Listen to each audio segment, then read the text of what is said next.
And we are here, regional qualifying for the Open. Well, that was yesterday. We are currently in Germany. The quest for the Open Series every year, this is where it culminates in qualifying. To get through to the Open Championship, the process is actually quite simple. You go through regional qualifying, which is 1 round. If you get through that, you go through final qualifying, which is 2 rounds, and then you're at the Open. So technically, we're 3 rounds away from the Open Championship. So let's have a look how I got on at Fairhaven, which is where I did my regional round. So first hole, here we go. Par 5, 520 yards, and I must admit this is the most nervous I've been over a tee shot in a while. Held onto it, pulled it left into this thick rough, couldn't really get near the green, just had to advance it out and leave myself with a pitch in. With a par 5 to start and also a relatively short par 5, you really want to be getting off to a birdie start, but also in the back of my mind, and I know it's a negative way to think, it's almost like just don't have a triple or don't have a shocker. This was actually quite a nice wedge shot, but it just rolled out to the back of the green, and this was a tentative putt. This was very much a 3-putt avoidance kind of shot, and we don't want that to be happening. You know, if we're going out and we're trying to qualify for an event, we're trying to win something, you can't be putting with the thought process of avoiding making the big mistakes. And that was definitely what I did on that first putt, first hole. A little bit of a smile. This second shot, again, nervous, didn't get settled, hit like a thin semi-shank into this bunker, short-sided myself. What good players do is if they do miss, they make sure they miss on the right side. So this pin was on the right of the green, and if I'm going to miss, I should have missed on the left-hand side of the green, but I didn't. But this was a good putt. It was a little bit heely, again, not a great strike, but downhill left to right. I mean, it was a bit more of a settler and a relief, as you can see by my reaction. Third hole, another par 5, and this was a good drive. The hole sets up really nice for me. It's a dog leg left to right with quite a wide landing area, so it allowed me to relax. Hit an absolutely fantastic 6-iron here from 200 yards. The whole plan of the round in many respects, because Fairhaven was playing so hard and so fast, was to try and land it around the front of the green and then see if the ball would trundle on. It didn't on this occasion, but it will as this round progresses. I hit a decent putt there. I was hoping it would break a little bit more. It didn't, but a tapping birdie, absolutely fine. 1 through 3 holes. Still a bit nervous, but it settled me. 450 yards, but again, it was running so firm and fast. I took a 4-iron, made the absolute cardinal sin when you're hitting an iron off the tee. Hit the fairway, do not pull it into the rough under the trees, which I did. This was probably one of my best shots of the day though. So the boughs of the tree here were overhanging the shot, so I had to hit it really low and get it chasing up. I landed it a good 100 yards short, and as you can see, it just ran on, and actually ended up going over the back of the green. This chip in hindsight for a lot of short game shots actually set me back this round. The greens were so hard, so fast. I hit this chip just onto the green, expecting it to release, and you can't quite tell from the camera there, but it grabbed a lot and it confused me a little bit. And this was a downhill putt. I couldn't get too tasty with it, so I just rolled it down there, just ended up leaving it a little bit short, a little bit right. So back to level par, but yeah, that chip would come back to haunt me later in the round. So par 3, this was probably my best strike of the day, just a 9-iron, cutting it back into the wind. And as you all know, if you've watched the channel for a while, sign of quality ball striking, being pin high. This putt was so fast. This got me a little bit twitchy as it started to roll past the hole.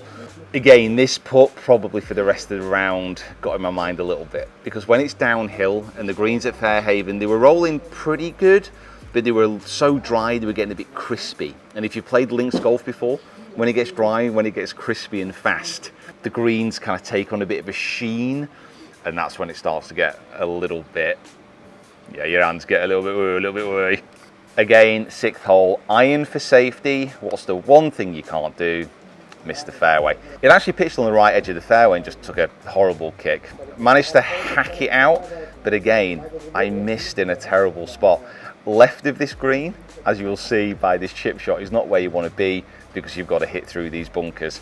I actually pulled this chip a little bit, sent it a little bit too far left, managed to scramble over the bunker. Pace-wise on the chip was absolutely perfect, and then left myself an 18-footer up the hill a tentative putt again. It was uphill left to right and I knew the line and I just dollied it a little bit. I was struggling to free myself up on these putts. So to 1 over par, again an iron for safety, but this time nice smooth swing, struck it well, faded it back and hit the fairway. This was actually one of my best shots of the day, even though it didn't quite come out. I was fading it back into the wind with a 9-iron to about 150, and again it pitched around the front and just didn't kick on.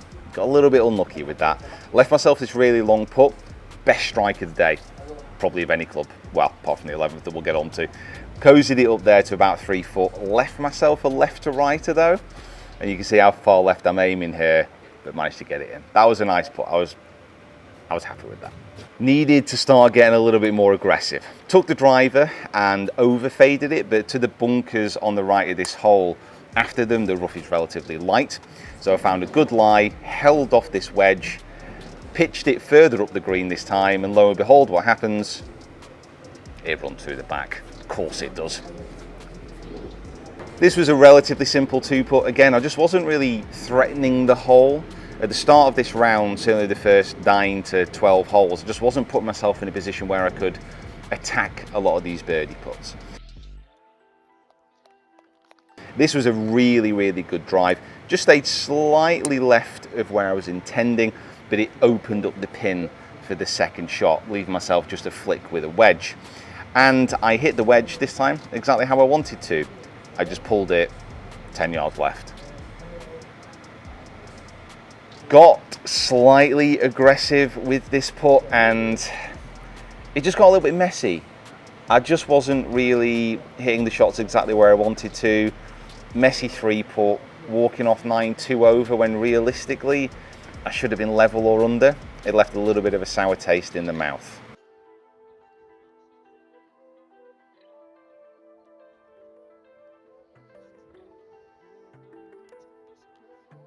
Again, this is just getting a little bit messy. Hit a 5-iron, trying to fade it back in on the wind.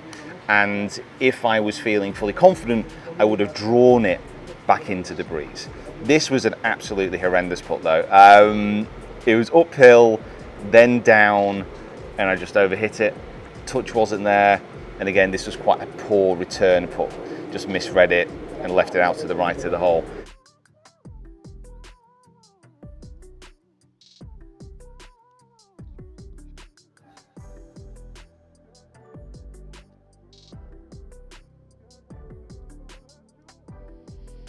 And all of a sudden I should have been level to down on 3 over in the blink of an eye. It can change that quickly.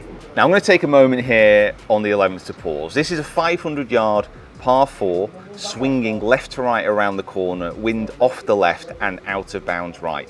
So I'm not going to lie to you guys, I've spent about 2 weeks absolutely dreading this tee shot. It's not a lie to say that I would wake up in the morning, jump in the shower, and this would come unbidden into my mind, worrying about slicing it out of bounds. Stepped up to this tee shot and I just absolutely nutted it. I am feeling slightly emotional watching it back. How pathetic is that? Nutted it, fading it round the corner, and it went about 350 yards down the fairway. And this was a patch in my round that I felt just a lot more confident about it. It's amazing how one shot, how one moment can turn around in some respects. I really felt that even though I was 3 over, all of a sudden I was in much more control of my game. This was a really good putt, really confident. It just slipped by the edge. Again, downhill, it was quite fast. It rolled out to about 4 foot, but probably short putting, this was the best one of the day. Nice and firm, back up the hill. This point, I was like, okay, let's just get the driver out. Let's freewheel it. These next 3 holes all should have been an iron off the tee, but I thought, nah, let's attack. Another smashing drive. If you can see this bounce, look at that bounce. And look where it ended up, in the rough, so couldn't control my second. Landed it around the front of the green, trying to let it release, and it didn't. Thanks, Fairhaven. This was quite a good 2-putt. Massive left to right swing on this. Didn't allow enough break. It was almost one of those putts that I was aiming so far left it didn't feel right. Bit of an oxymoron, I think that's the word.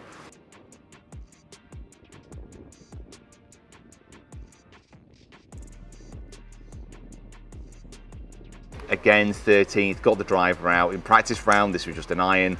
nutted this one again about 350 yards. Really, really good pitch here. I played it perfectly, it just didn't grab on that second to third bounce.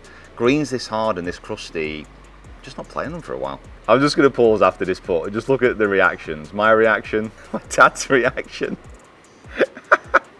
Simon's reaction. That is a perfect, you know what, you can frame that and stick it in the Louvre.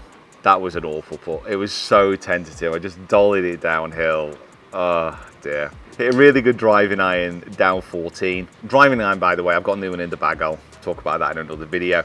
This was one of my best wedge shots. So downhill, a little bit downwind, pitched it right where I wanted to. Just wanted to let it release a little bit more than that, and it just held a tad more. Put downhill, right to left, a chance of making a birdie, and as you may expect, I just dollied it a little bit.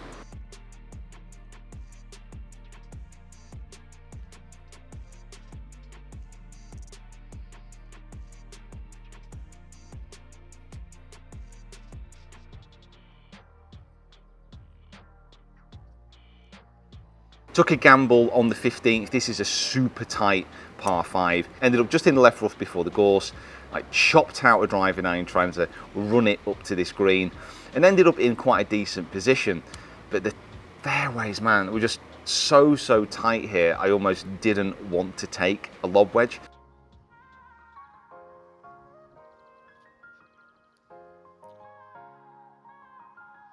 And the inconsistency I was finding when I was pitching into greens, it just felt a lot safer to hit a chip and run. It was actually quite a nice shot, even though it did leave me 15 foot underneath the hole, and I could just completely misread this putt. Ugh, I don't even want to look back on that. I'm not even going to look.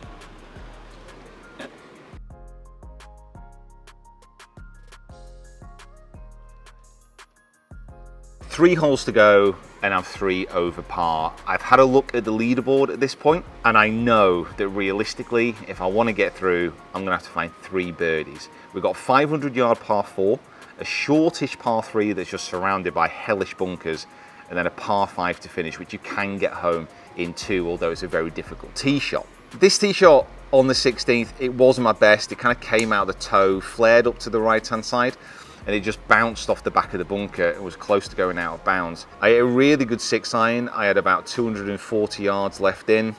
It's pitched a long way before the green, and just look at it go. It's one thing you can't legislate at times for links golf, some of the bounces that you get. I played that shot almost as perfectly as I could have played it, and it just didn't come off. Went through the green. This chip, played this as perfectly as I could have played it, and it just didn't release. It just didn't run out. However, this was a bad putt. Downhill, left to right, I just dollied it. I didn't hit it firm enough. So all of a sudden I need a birdie and an eagle, so I've got to chase it. The pin position on the 17th was front of the green, and as you may be able to tell, it was just surrounded by about 44 different bunkers. This tee shot kind of flared up into the wind a little bit, stalled and stayed left. That it bounced before the bunker, ended up in the bunker and plugged against the lip. I missed the green, but I didn't really deserve to plug in the lip of a bunker on second bounce. So all I could do was just try and hack it out, came back into the bunker and plugged a second time. And it was at this point where literally any adrenaline that was in my system left. It just went. Pushed it a little bit off to the right and just missed. All of a sudden, 4 over to 6 over. No chance of qualifying at this point. And you could probably see in my face there, I knew the game was up. And the rest of this hole, honestly, I wasn't there. Like, I was almost skimming across the surface of my own consciousness, I'd say. Into the fairway bunker, chopped it out, and hit actually like a really good approach here with a 5 iron. There's about 215 yards to the pin. This was one of my best iron strikes of the day, and if you see as this lands at the front, expecting it to kick on, it stops. However, it doesn't really excuse this. Just a crap chip. Like, it's just a rubbish chip and like a rubbish putt to end. It was a really just scrappy, messy ending, which put me at +7. But in reality, a fair reflection of how I played probably would have been about +3. It was just a really bad end to the round. And with open qualifying, you're either through or you're not. You know, there's no prizes for anything other than qualification.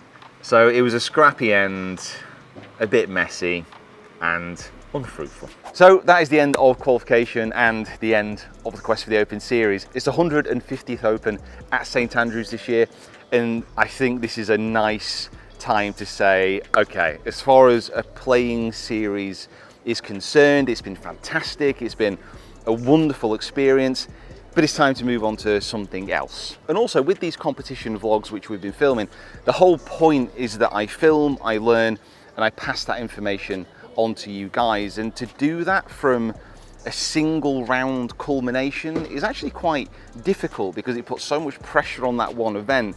There's no doubt that in open qualifying, I'm more nervous and approach it almost differently than any other competition I play in. So here's what's going to happen. I've been playing on something called the Players Tour, which is a series of events running throughout the year. And here are the scores that I've had in 2022 so far. And as we wipe it away, here is currently where I sit in the order of merit. And here's the twist. The top qualifiers from the order of merit, they go through to the Tour Championship at the end of the year. So although the Quest for the Open is no more, the Quest for the Tour Championship is very much still alive. Now, Quest for the Tour Championship, we're still not quite sure on that title, so I want to throw it over to you guys. We've got 6 events remaining of the Players Tour, each one we're going to be filming and documenting. Get down into those comments below, let us know what you think about the open round, but also what we should call this new quest. Now, I've already said in the past, I think it's important to keep playing because that's the best way for me to learn